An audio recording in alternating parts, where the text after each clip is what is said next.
और इस खास सेगमेंट की शुरुआत करने के लिए आज हमारे साथ कार्यक्रम में शामिल हो चुके हैं निर्मल बंग इंस्टीट्यूशनल इक्विटीज़ के सीईओ राहुल अरोड़ा साहब। राहुल, गुड मॉर्निंग, स्वागत है आपका। सबसे पहले एक आपसे व्यू बाजार पर ही लिया जाए, बताएंगे कैसे देख रहे हैं इस साल के लिए 2022 के लिए मार्केट का आउटलुक, क्या रेंज नज़र आती है, क्या टारगेट्स आपको निफ्टी, सेंसेक्स, बैंक निफ्टी वगैरह के दिखते हैं, पहले उसके बारे में बताएं। Good morning Anil ji, thank you for having me on. और सबसे पहले मुझे नहीं लगता कि नववर्ष से पहले दोबारा शायद हमारी आपकी चैनल पे मुलाकात होगी, तो इन एडवांस आपको, आपकी टीम और परिवार को नववर्ष की बहुत बहुत हार्दिक शुभकामनाएं। Very good health and lots of success. तो अनिल जी, आई थिंक एक अच्छा खासा करेक्शन आ गया था मार्केट में। आई थिंक 18,500 से आई थिंक 16,700-800 का एक करेक्शन जो आ गया था, काफी हेल्दी था मार्केट के लिए। अगर हम एक तरफ से देखें तो मुझे लगता है कि 16,500 के आसपास निफ्टी का बॉटम हो सकता है एनर्जी। ये मैं सिर्फ अर्निंग्स ग्रोथ के बेसिस पे बोल रहा हूँ, क्योंकि जब हम कोविड में गए थे, आपको याद होगा, निफ्टी कुछ 12,400 था, वहां से 7,500 गया था। तो एक तरफ से मार्केट ने FY21 के अर्निंग्स तो पूरे रक्त कर दिए थे, और फिर जब हम वापस 12,500 पे आए, आई थिंक वो FY22 को प्राइस कर रहा था। अगर वहां से आप 25-30% का अर्निंग्स ग्रोथ ले ले तो FY23 में तो आपको 16,500 का निफ्टी मिल जाता है। तो आई थिंक फंडामेंटली 16,500 के आसपास का निफ्टी काफी स्ट्रॉन्ग बॉटम रहेगा। उसी ब्रेथ में मैं कहना चाहूंगा अनिल जी कि मुझे लगता है कि 18,500 भी क्रॉस करना शायद इमीडिएट शॉर्ट टर्म में थोड़ा डिफिकल्ट होगा। तो मुझे लगता है कि एटलीस्ट पहले 6 महीने जो FY22 जो कैलेंडर ईयर 22 के आएंगे, मुझे लगता है कि ब्रॉडली रेंज बाउंड होंगे 16,500-17 नीचे में और शायद 18,500-19 ऊपर में। आई थिंक ये 2-2,500 पॉइंट के रेंज में मुझे मार्केट पहले 6 महीने में एटलीस्ट ड्रिफ्ट होता हुआ नजर आ रहा है। बिल्कुल, तो 1000 पॉइंट ऊपर 1000 पॉइंट नीचे, ये है रेंज आपके लिए निफ्टी की 16,500 से 18,500 पहले 6 महीने में। और उसके बाद वैसे तो राहुल जी हमेशा हमारे साथ जुड़ते हैं, तो आराम से व्यू लेते भी रहेंगे। लेकिन एक जो बड़ी चिंता मार्केट के लिए शायद इस वक्त है कि वो कहीं अमेरिका में टेपरिंग जो शुरू होने वाली है, ब्याज दरें बढ़ने वाली है, क्या उसका कोई असर देख रहे हैं बाजारों पर, या फिर वो डिस्काउंटेड है? अनिल जी, एक्चुअली 3 चीजें हैं। एक तो आपने बहुत महत्वपूर्ण बात कह दी टेपरिंग की। दूसरा तो आपने इन्फ्लेशन नंबर्स देखे ही होंगे जो वीकेंड से पहले आए थे। और इंडिया में भी हमारे भी इकोनॉमिस्ट का व्यू है कि अगले आई थिंक अप्रैल और जून के बीच में शायद इंडिया में इंटरेस्ट रेट्स बढ़ना चालू हो जाए। तो ये जो इंटरेस्ट रेट्स राइजिंग और टेपरिंग की जो हम बात कर रहे हैं, ये डेफिनेटली एक मार्केट रिस्क है। और इसके साथ जो IPOs भी आ रहे हैं अनिल जी, क्योंकि पैसा तो फंड्स के पास उतना ही है, वो शायद प्राइमरी मार्केट में लगाएं या सेकेंडरी मार्केट पे। तो जिस तरह से IPOs भी आ रहे हैं और LIC का IPO भी काफी नजदीक समझ में आ रहा है, तो आई थिंक इन्हीं के साथ चलते हुए मैं कह रहा था कि यहां से अगर रैली भी आई तो मुझे यहां से 1,500 पॉइंट्स के ऊपर नहीं लगती कि ये रैली हो सकती है। ये पूरी तरह से मुझे नहीं लगता है डिस्काउंटेड है अनिल जी। तो मुझे लगता है कि हो सकता है कि वो हम 16,500 और 17,000 के रेंज में एक बार फिर से एक रीटेस्ट करें। लेकिन जैसे मैंने कहा था, मुझे काफी हद तक यकीन है कि वो रेंज टूटेगा नहीं। तो आपके जो दर्शक हैं, अगर उनको निवेश करने का मौका चाहिए तो एक बार जब दोबारा डिप आएगा उसके आसपास, मैं नहीं कह रहा कि अभी पैसा नहीं लगा सकते, अभी भी लगा सकते हैं। लेकिन अगर आपको उस जोन में दोबारा मार्केट निफ्टी दिखे तो आप आंख बंद करके इन्वेस्ट कर सकते हैं। आई थिंक वहां से आपको बहुत ज्यादा रिटर्न्स मिलने की संभावना है। ओके, तो ये है आपके लिए गिरावट में खरीदारी करने के लिए। आज से मैं अलग अलग सेक्टर्स पर भी आपसे राय लूंगा राहुल, लेकिन उससे पहले आपकी 3 सबसे ज्यादा पसंद वाले शेयर 2022 के वो बताएं। ओह अनिल जी, ये तो आपने स्पॉट पे डाल दिया। आई थिंक अनिल जी, एक तो मेरा काफी पसंदीदा रहा है, मुझे नहीं लगता कि अभी तक अर्निंग्स में रिफ्लेक्ट हुआ है, वो है आइनॉक्स लीजर। आपने हाल ही में देखा होगा, जो पहली ब्लॉकबस्टर पिक्चर रिलीज हुई है सूर्यवंशी, कुछ 200-250 करोड़ ऑलरेडी कमा चुकी है। तो मुझे लगता है कि ये शेयर में री-रेटिंग की संभावना अभी भी है।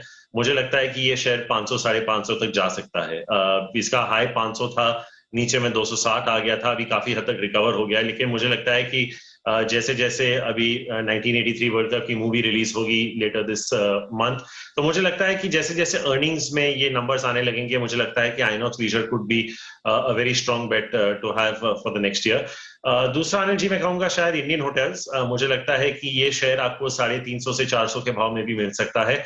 अभी भी आप देखें इस वक्त जब मैं आपसे बात कर रहा हूं, मैं गुड़गांव में बैठा हूं और जिस होटल में मैं बैठा हूं, यहाँ पे 4 शादियां हो रही हैं और एक रूम वेकेंट नहीं है, और मुझे लिटरली आखिरी रूम मिला था यहाँ पे। तो इट्स बहुत ही अच्छी ऑक्यूपेंसी लेवल्स देखने को मिल रही है। ऑपरेटिंग लेवरेज तो है ही, क्योंकि इनके कॉस्ट ऐसे कुछ खास बढ़ने नहीं वाले, ये सारे अर्निंग्स में रिफ्लेक्ट हो जाएंगे। तो आई थिंक इंडियन होटल्स भी एक ऐसा शेयर है, मुझे लगता है, जो आपको काफी हद तक रिटर्न दे सकता है। और एक स्ट्रक्चरल प्ले में जो ध्यान में आ रहा है एनर्जी, वो है आईसीआईसीआई प्रूडेंशियल लाइफ इंश्योरेंस। आपको याद होगा कुछ 4-5 साल पहले करीबन 80% का इनका जो बिजनेस है वो यूलिप से आता था।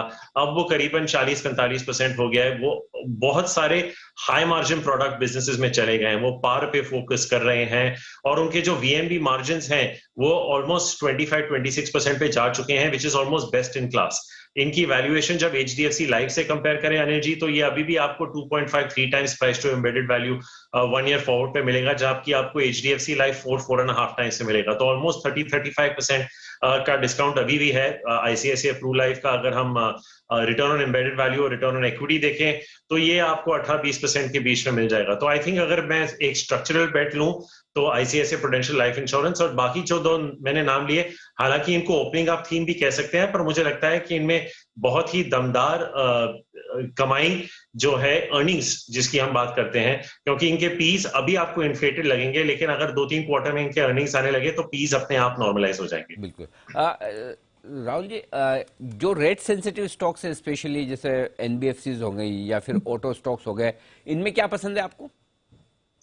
Anil ji, case to case मैं लूंगा।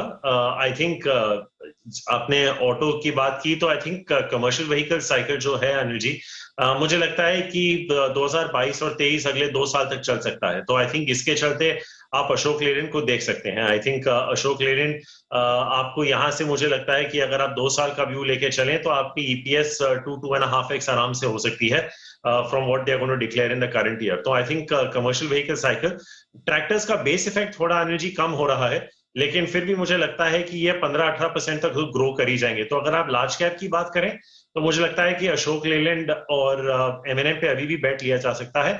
और अगर आप कमर्शियल व्हीकल्स पे बेट ले रहे हैं एनर्जी, तो आप ऑटो एंसिलरीज भी देख सकते हैं, जैसे जमुना ऑटो है, पैराबोलिक स्प्रिंग्स में काम करते हैं, और उनका मोटा मोटा जो बिजनेस है एनर्जी, वो टाटा मोटर्स और अशोक लेलैंड से आता है। They are the 2 biggest clients for them, और दोनों का बिजनेस बहुत ही अच्छा, बहुत ही अच्छे विकेट पे है अभी। तो I think as a good proxy, Jamna auto की जो आपको रिटर्न ऑन इक्विटी और रिटर्न ऑन कैपिटल एम्प्लॉयड है, if I am not mistaken 34-35% है, और अभी आपको ये शेयर कुछ 27-28 टाइम पे मिल रहा है। तो आई थिंक यहाँ से पीई रेटिंग का स्कोप है, डेट फ्री कंपनी है, working capital is very very much under control, and it's the market leader, market share बहुत स्ट्रांग है इनका पैराबोलिक स्प्रिंग्स पे।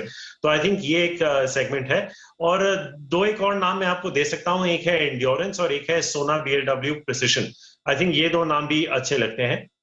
और जो अगर आप सॉरी, अगर आप रेट सेंसिटिव्स को थोड़ा ब्रॉडन करते हैं एनर्जी और रियल एस्टेट देखें, तो कमर्शियल रियल एस्टेट में थोड़ा ज्यादा झुकाव है, फिनिक्स मिल्स, नेस्को वगैरह, सॉरी नेस्को, ये कुछ शेयर्स हैं जो हमें लगता है कि यहाँ से काफी अच्छे रिटर्न्स आपको दे सकते हैं।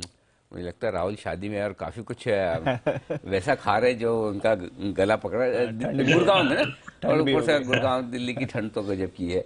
तो चलिए, मैं राहुल आपसे एक काम करता हूँ, एक मुलाकात फिर से करूंगा साल खत्म होने के पहले। तो आपने कहा ना कि अब अपनी मुलाकात 2022 में होगी, नहीं 2021 में होगी, और तब मैं आपसे कुछ और विस्तार से बात करूंगा जब आप मुंबई होंगे, और ये कहूँगा कि स्टूडियो में आएंगे तो और भी मजा आएगा। तो एक अपनी मुलाकात रही, बाकी और कुछ और स्टॉक्स, कुछ और थीम्स है जिन पर भी हम राहुल से बात करेंगे। बहुत बहुत धन्यवाद आपका हमारे लिए समय देने के लिए और हमारे दर्शकों से बातचीत करने के लिए। बाजार